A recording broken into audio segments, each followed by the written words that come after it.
Hi everybody, my name's Duff. I'm the drummer for the band Strawman. You can visit us at www.strawmanmusic.com to check out our tunes and to learn more about us. I'll give you a quick understanding who we are. We're a three-piece band out of Toronto. I suppose you call us alt-rock, although I'm not big on the moniker. We do all original tunes. We throw out some covers there as well. But at our core, we're three good guys that we got great friends. We don't take life too seriously. We like to have fun. We've got great senses of humor. But we also realize that the world has a serious side, and that unfortunately, when it comes to this world, that we are often seriously misled. And again, that's one of the reasons why I've chosen September 11th to debut my video blog. Because when it comes to events that have changed the world, and certainly September 11th did that, I don't know if we've ever been more misled when it comes to such a monumental event and how it's changed the world since then. As well, September 11th, 2001 sort of represents the date that the Strawman side of me was born. Up until that point, I was pretty much a sports and entertainment kind of guy. I like to go to work, get my job done, watch the game, and play some drums, and just take life light and easy. However, watching those towers fall on September 11th, 8 years ago, I found that I was just emotionally devastated. I was angry. I was upset. I wanted to know more about who did this and how they could have gotten behind the United States military defense system, and who was going to make them pay.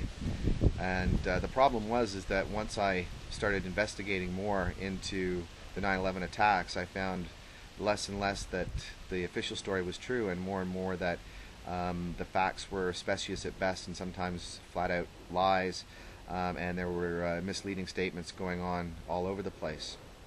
I'm not looking to pontificate about September 11th. I certainly have my own ideas about it, and I encourage people to check it out. It was fitting that I do this on the anniversary. So without further ado, I'd like to just throw out a couple of examples about what I'm talking about when it comes to September 11th, 2001. Certainly I could be here all day if I went into the way we've been misled on what happened and who stood to benefit, but I'm just going to give you a couple brief examples that you can check out in a short video at the end here. First of all, as we know, on September 11th, the two twin towers were struck by airplanes and proceeded to collapse wholly a short time later, I guess about an hour and a half at most after being struck. What a lot of people still don't know is that the third building collapsed that day, and that was World Trade Center Building 7. It was a 47-story building within the complex of the World Trade Center. It was the Solomon Brothers building. It also housed the emergency bunker for the city of New York, which tells me that it was probably built over code. It was probably stronger than it had to be if it was an emergency bunker. At least that's what I would have done. And it wasn't struck by an airplane. It was on fire that day, likely caused by debris from the falling buildings, and it collapsed at about 5:30 on September 11, 2001.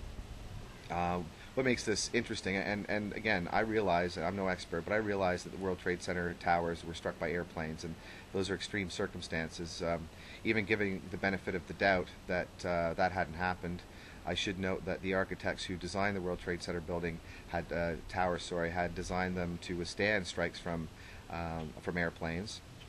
But what makes it curious to me is that the buildings collapsed in such a short period of time, that they collapsed fully, and that they collapsed at what they term as free fall speed. That means that they fell at the speed of gravity, and that bothers my common sense because there were hundreds of tons of steel and concrete in those buildings, and even though the tops of the buildings collapsed from where the planes were struck, one would expect that there would be some resistance from the steel and the concrete, even the office machinery, the elevator shafts, etc. below, and certainly that there would be quite a bit of steel standing, as most of the steel wasn't weakened by fire in those buildings.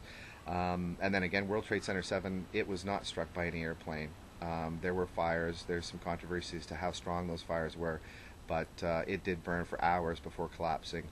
I find it interesting that in the modern history of modern architecture, that only 3 buildings have ever collapsed due to fire. That's steel frame buildings, and it just so happens that they collapsed in the same place on the same day. And yes, I'm getting at September 11, 2001. I'm no actuary, but it seems to me that that's some pretty long odds, especially when you consider we're expected to believe that 19 Muslim extremists armed with nothing more than X-Acto knives were able to take over 4 airplanes, and with their limited piloting skills hit and destroy the symbols of financial strength in New York City and do severe damage to the symbol of defense in America, the Pentagon. So that's pretty much the facts that I want to share with you today, but I'm going to end off my little speech here with a video that aired on September 11, 2001. It's a video from the live feed from the BBC that day. It shows the female reporter in New York City discussing with the anchor person back in London that the third building of the day, World Trade Center 7, Building 7, the Solomon Brothers building, had collapsed. And the only problem is with this video is that the video where I'm going to be playing it for you from was taped at approximately 5 to 5 on September 11, 2001. The Solomon Brothers building did not collapse until closer to 5:30. What that means is that the BBC, for some reason, knew 20-25 minutes in advance that the building was going to collapse. And if all the other facts surrounding September 11th don't cause your eyebrows to raise, then I would think that the BBC airing that a building had collapsed when it still was standing, and oddly enough, in the video you can see the building behind the female reporter. The BBC has no official announcement on this, save for they're not happy with the claims of conspiracy, and oddly enough, all the video from that day, or at least regarding that incident, has been lost. Again, curiouser and curiouser. Not looking to pontificate, not looking to make you think the way I think, just really asking people to use their common sense every day. Ask yourself questions, be a little bit more stringent as to what you see and hear in the news, and ask yourself who benefits. Again, my name's Duff. I'm in the band STRAWMAN. I should let you know that we're playing a gig September 18th. That's a week from today at On the Rocks in Vaughan at Steeles and Dufferin, just north of Toronto. You can get all the details at strawmanmusic.com. Get your tickets there. I invite any type of rebuttal or conversation to strawman@rogers.com. I'll be posting a link to a website where architects who are obviously much more well versed in building design than I am, and the questions that they have regarding the collapse of the building that day. And I'd be happy to share with you any information that I have regarding September 11th or the world that we live in. But again, go out there, have some fun, don't take life too seriously. Most importantly, go to our website, grab a CD, and just again, come out to the On the Rocks September 18th, and come and buy me a beer, or I'll buy you a beer, and we'll talk. Thanks again for watching. Bye.